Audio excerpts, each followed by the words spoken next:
할렐루야. 9월 23일 금요일 새벽 기도를 시작하겠습니다. 사도신경으로 우리의 신앙을 고백하시겠습니다. 나는 전능하신 아버지 하나님 천지의 창조주를 믿습니다. 나는 그의 유일하신 아들 우리 주 예수 그리스도를 믿습니다. 그는 성령으로 잉태되어 동정녀 마리아에게서 나시고 본디오 빌라도에게 고난을 받아 십자가에 못 박혀 죽으시고 장사된 지 사흘 만에 죽은 자 가운데서 다시 살아나셨으며 하늘에 오르시어 전능하신 아버지 하나님 우편에 앉아 계시다가 거기로부터 살아있는 자와 죽은 자를 심판하러 오십니다. 나는 성령을 믿으며 거룩한 공교회와 성도인 교제와 죄를 용서받는 것과 몸의 부활과 영생을 믿습니다. 아멘. 찬송가 290장 찬양하시겠습니다. 찬송가 290장입니다.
창세기 27장 1절에서 14절까지 말씀입니다. 창세기 27장 1절에서 14절까지 말씀입니다. 다 찾으신 줄 알고 저와 여러분들이 한 절씩 교독하겠습니다.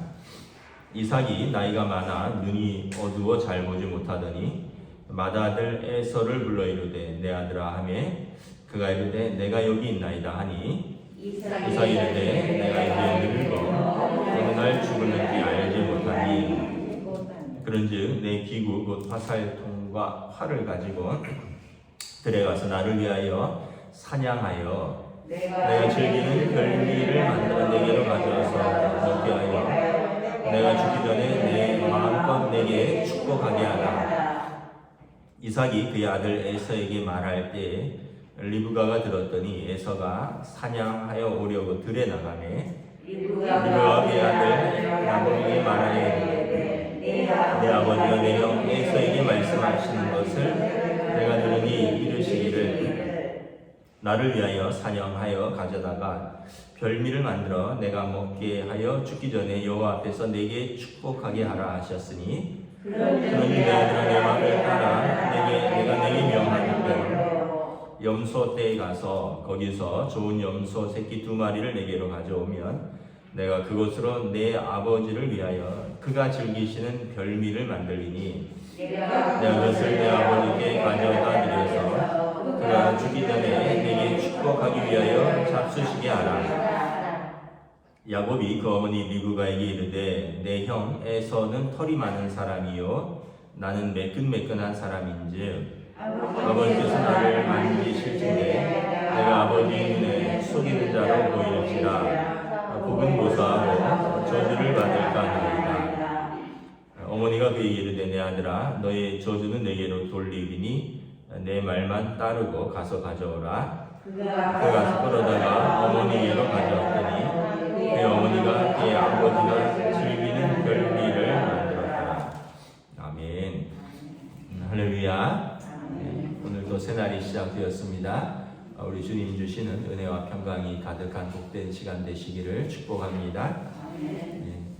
아마 오늘인가요? 어제가 추분이죠. 아침과 이제 밤과 낮의 길, 오늘인가요? 예, 오늘이 추분입니다. 그래서 밤과 낮의 길이가 이제 똑같아지는 이제 완연한 가을 날씨를 느낍니다. 오늘 말씀에 보면 이제 아버지 이삭이 이제 나이가 많아서 늙게 되고 그리고 이제 두 아들에게 이제 유산 이제 복을 주는데 특별히 먼저 장자를 부릅니다. 이스라엘은 이제 임종 전에 아버지가 가족들을 다 불러서 장자에게 그리고 또 차자에게 어떤 상속을 하고 그리고 축복하면 이제 공개적으로 그 어떻게 보면 유산 배분 유언이 확정되는 것입니다. 먼저 이제 장자를 잘 부르는데 여기에서 일단은 에서가 실수하는 것이 두 가지가 있고 또 이 에서의 가정에 그러니까 이삭의 가정에 이제 문제가 있습니다. 첫째는 무엇을 실수하냐면 이삭의 실수는 가족을 다 불러서 장자의 몫과 차자의 몫을 나눠주고 또 장자는 장자대로 축복하고 차자는 차자대로 축복해야 됩니다. 이 절차가 잘못됐고 두 번째는 이삭도 그렇고 리브가도 그렇고 그 쌍둥이 두 아들을 차별해서 사랑을 했습니다. 그래서 두 아들이 서로 큰 아들은 아버지와 밀착돼 있고 작은 아들은 엄마와 밀착돼 있습니다. 25장에 보면 이제 에서는 이제 이삭은 사냥하고 또 그 사냥하여서 가져온 고기를 좋아하고 그래서 이제 그 이삭이 에서를 사랑했다라고 창세기 25장에 나오고 있습니다.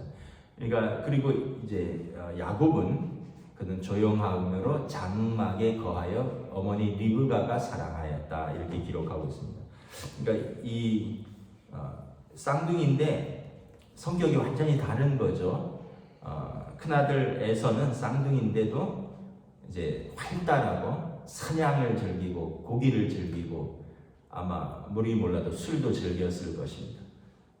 반대로 야곱은 조용해서 그가 장막에 거하니까 조용해서 장막에 거하면 누구의 친구가 됐나요? 엄마의 친구가 되죠. 엄마랑 이런저런 이야기하고. 그러니까 딸 같은 아들이 야곱이고, 그리고 아버지는 이렇게 활달한 그 장자 에서를 사랑했다는 거죠.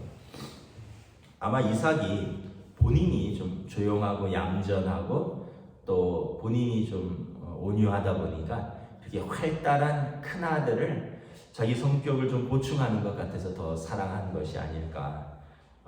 이제 또 리브가는 이제 요즘 말로 말하면 집에 조용히 있으면서 엄마 설거지 도와주고 엄마랑 이런저런 이야기하는 그 딸 같은 야곱을 사랑했고. 그래서 이 이삭의 두 가지 실수는, 첫째는 이 유산이라든가 어떤 축복의 이것을 공개적으로 합법적으로 다 불러서 하면 문제가 없는데 한 사람만 불렀기 때문에 이제 이것이 바뀌는 결과를 가져옵니다.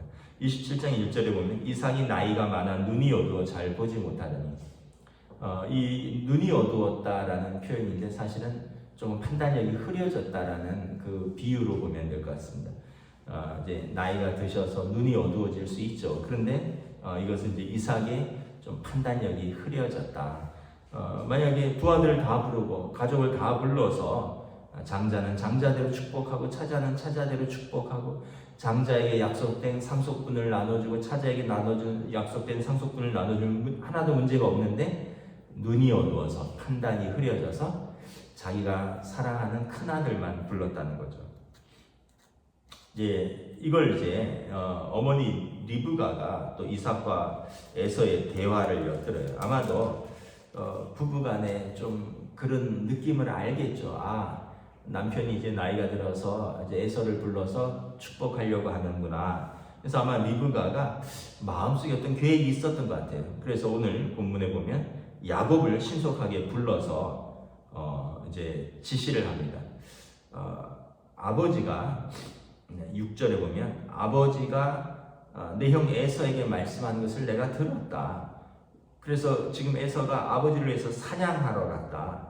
그런데 내 아들아 내 말을 따르라. 그러면서 염소떼에 가서 거기서 좋은 염소 새끼 2마리를 내게로 가져오면 내가 그것으로 내 아버지를 위하여 그가 즐기시는 별미를 만들리라.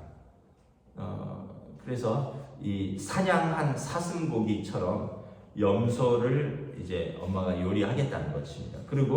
그랬더니 이제 야곱이 어머니 형 에서는 털이 많고 나는 털이 없는 매끈매끈한 사람인데, 에서가 붉다라는 뜻이라 그랬죠.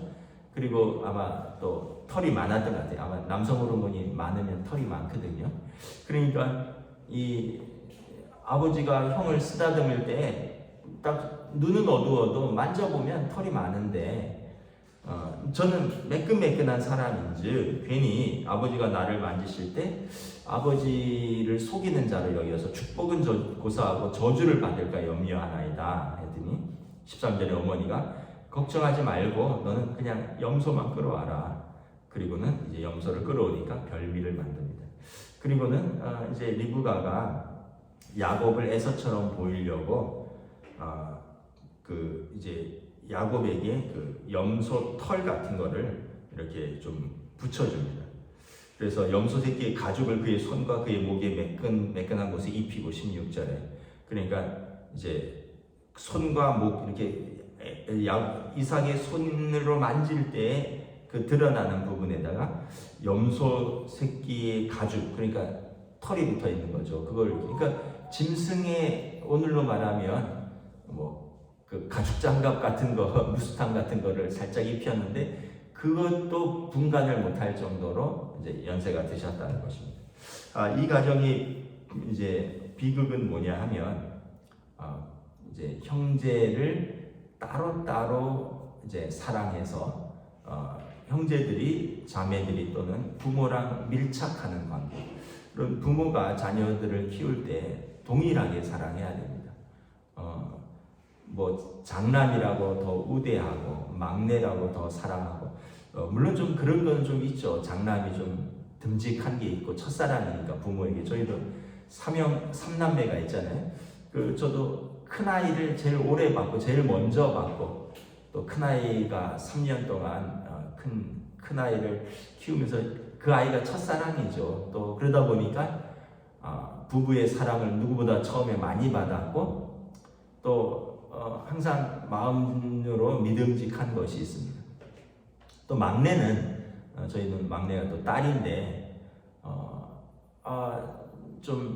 제가 그렇게 늦은 것은 아닌데 요즘으로 말하면 35세 낳은 막내딸인데 남자 위로 아들 둘만 보다가 막내딸을 보니까 또 얼마나 예쁜지. 그동안 남자애들이 놀 때는 맨날 장난감이 비행기고 자동차고 공룡이었는데 또 딸은 놀 때 보면은 공주처럼 핑크를 좋아하고 인형을 좋아하고 뭐 인형놀이하고 이게 완전히 다르잖아요. 그러니까 또 새로운 키우는 맛이 있고 그래서 또 딸은 딸대로 예쁘고 그런데 요즘은 군대가 둘째가 있잖아요. 둘째가 군대가 있으니까 제가 늘 둘째한테 미안한 마음이 조금 있었는데 늘 마음에 둘째 생각이 납니다.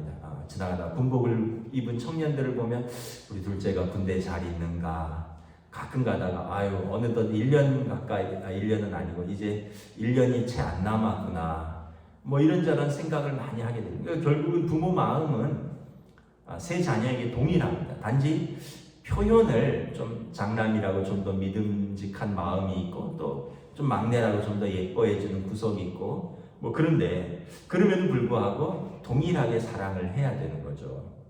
근데 오늘 본문에 보면 이삭은 큰 아들을 리브가는 둘째를 사랑했다. 그래서 서로 아버지는 큰 아들과 둘째 작은 아들은 엄마랑 밀착되어 있으면서 그러니까 약간 정서적으로 편이 나뉘게 되는 것입니다. 그리고 결국은 리브가가 결단력이 있잖아요. 리브가는 이삭과 결혼하느라고 아버지 집을 떠날 때 그 천리길을 떠날 때도 과감하게 결단을 하고 따라오는 것처럼 자기가 사랑하는 둘째 아들, 작은 아들의 이제 유산을 상속하고 장자의 축복을 얻으려고 감히 이제 아버지를 속이는 결정을 하게 되는 것입니다. 그러면서 이 가족은 나중에 뿔뿔이 흩어지게 되죠. 이 일로 말미암아 야곱은 아버지와 형의 미움을 받아서 이제 외삼촌 라반의 집으로 떠나죠. 사랑하는 어머니를 떠나게 되고 아버지와 형의 미움을 받게 되고 그렇게 떠난 세월이 몇 년입니까? 20년이죠. 결국은 엄마도 보지 못하고 죽습니다. 아버지도 물론이거든요. 이 사건으로 인해서 더 형제간의 골은 더 깊어지고 그리고 아버지와 어머니를 떠나게 되고 그런 결과들을 가져오는 것입니다. 우리는 하나님의 약속의 말씀을 믿어야 됩니다. 25장에 보면 하나님께서 쌍둥이가 배에 있을 때 이미 큰 자가 작은 자를 섬기리라. 하나님께서는 뭐 남자답고 뭐 여성스럽고 뭐 활달하고 조용하고 이래서 쓰는 게 아니에요. 하나님이 야곱을 왜 쓰시냐 보면 그가 야복강에서 하나님과 씨름하였기 때문에 그를 축복하는 겁니다. 에서는 이방 여인들과 결혼하고 부모의 근심이 된 아들이 되었고 야곱은 처음에는 부모의 근심이 된 아들이 맞는데 이후에 하나님과 치열하게 씨름하는 순간이 있었고 브니엘 하나님의 얼굴을 보았습니다. 그가 거기서 하나님을 만난 사건이 있었고 거기에서 환도뼈가 부러졌어요. 자기의 자아를 하나님 앞에 꺾고 순종하는 모습을 그가 보였습니다. 하나님께서 야곱을 사랑한 것은 그의 캐릭터, 그의 어떤 것이 아니라 그가 하나님과 씨름하였기 때문에 그가 하나님을 찾았고 그가 하나님을 매달렸고 그가 하나님을 만났기 때문에 하나님이 그를 사랑한 것입니다. 그럼에도 불구하고 부모는 두 자녀를 공평하게 사랑해야 되는 것이죠. 말씀을 마치겠습니다. 저와 여러분들이 자녀가 있으면 여러분 특별히 어떤 자녀를 더 사랑해서 다른 자녀를 섭섭하게 하지 마시고 부모는 다 내가 낳았으니 골고루 사랑해야 되고 또 우리 자녀들은 부모를 공경해야 되고 무엇보다 우리 자녀들이 하나님을 만나고 하나님과 씨름하는 자녀가 될 수 있도록 기도하는 것이 부모의 가장 큰 사랑입니다. 기도하겠습니다. 하나님 은혜를 감사합니다. 이삭이 나이 많아 눈이 어두워서 장자를 축복할 때 그가 인간적인 방법으로 이삭이 에서를 축복하려 하였고, 또 어머니 리브가는 인간적인 방법으로 장자의 축복권을 가로채서 둘째 아들에게 넘겨주는 것을 바라봅니다. 두 아들이 하나들은 아버지와 밀착되어 있고 하나들은 어머니와 밀착되어 있어서 정서적으로 건강한 가족관계가 아닌 것을 바라봅니다. 그럼에도 불구하고 야곱은 그의 실수와 또 그런 모든 과정 속에서 하나님께 엎드렸고, 그 두려움 속에서 하나님과 씨름하고 하나님을 만나고, 그리고 하나님의 얼굴을 보는 과정을 통해서 야곱이 약속의 아들, 축복의 아들이 되는 것을 바라봅니다. 오늘 또 저희들의 가정을 생각합니다. 저희들의 주신 자녀들 저희가 생명과 같이 사랑하고, 또 골고루 사랑하고, 공평하게 사랑하고, 무엇보다 하나님의 사랑을 알려줄 수 있는 믿음의 부모가 되기를 원하고, 믿음의 가정이 되기를 원하고, 믿음의 자녀가 될 수 있도록 기도하며 사랑할 수 있기를 원합니다. 감사를 드리오며 우리 주 예수 그리스도 이름으로 기도드리옵나이다. 아멘. 하늘에 계신 우리 아버지의 이름을 거룩하게 하시며 아버지의 나라가 오게 하시며 아버지의 뜻이 하늘에서와 같이 땅에서도 이루어지게 하소서. 오늘 우리에게 일용할 양식을 주시고, 우리가 우리에게 잘못한 사람을 용서하여 준 것 같이 우리 죄를 용서하여 주시고, 우리를 시험에 빠지지 않게 하시고 악에서 구하소서. 나라와 권능과 영광이 영원히 아버지의 것입니다. 아멘.